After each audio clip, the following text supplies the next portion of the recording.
অর্থনৈতিক, আমাদের সংবিধান এবং আমাদের সংস্কৃতি, এই চারটারই বিরুদ্ধে যে চুক্তি করা হয়েছে, এই চুক্তি বাতিল করার অধিকার জনগণের আছে।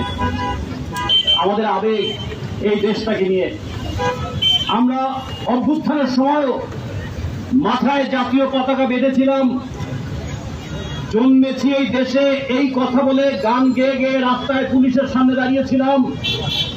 আমার সেই জন্মভূমিকে আজকে যখন দাসত্বের বন্ধনে আবদ্ধ করা হয়, তখন সেটা আমাদের জাতীয় আবেগের পরিপন্থী। আমাদের অর্থনীতি, এই বাংলাদেশের অর্থনীতিকে পঙ্গু করে দেওয়ার জন্য যে চুক্তি করা হয়েছে, সেটা আমাদের অর্থনীতি পরিপন্থী। আজকে হামের টিকা কিনবার টাকা নাই, কিন্তু মার্কিন যুক্তরাষ্ট্রের কাছে হেলিকপ্টার কিনতে হবে, তার জন্য চুক্তি করা হয়েছে। আমাদের কৃষকদের আলু পচে যায়, হিমাগার তৈরির টাকা নাই, কিন্তু আমাদের হেলিকপ্টার এবং বিমান কিনবার জন্য এই ধরনের চুক্তি করা হয়েছে। ফলে এই চুক্তি অর্থনীতির সঙ্গে সম্পূর্ণ বিরোধাত্মক। এই চুক্তি বাংলাদেশের কৃষি অর্থনীতির সঙ্গে বিরোধাত্মক। এই চুক্তি বাংলাদেশের মেধা সম্পদের সঙ্গে বিরোধাত্মক। আমরা একটু আগে শুনেছি আমাদের গ্রামের মানুষ হাঁস মুরগি পালেন, কিন্তু এরপরে যখন হলস্টেইন ফ্রিজিয়ান গরু পালবেন, যখন আমাদের এখানে ওই অস্ট্রেলিয়ান জাতের মুরগি পালবেন, যখন সাসেক্স জাতের মুরগি নিয়ে আসবেন, তার পেটেন্টের জন্য, প্রত্যেকটা পেটেন্টের জন্য টাকা আমাদেরকে দিতে হবে।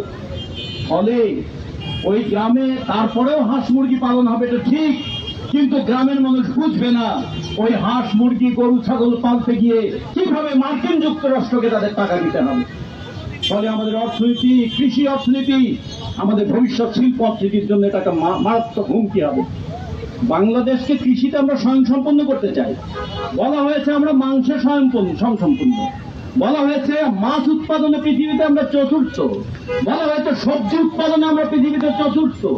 তাহলে আমরা যদি খাদ্যে স্বয়ংসম্পন্ন হই, তাহলে প্রতি বছর কেন 7 লক্ষ টন করে গম আমদানি করতে হবে আমেরিকার কাছ থেকে? সেই চুক্তি কেন করতে হবে আমাদেরকে? আমাদের দেশ আমরা স্বাধীনভাবে কিনতে পারি, স্বাধীনভাবে বিক্রি করতে পারি, এটা ছাড়া একটা দেশের অর্থনৈতিক স্বাধীনতা থাকে।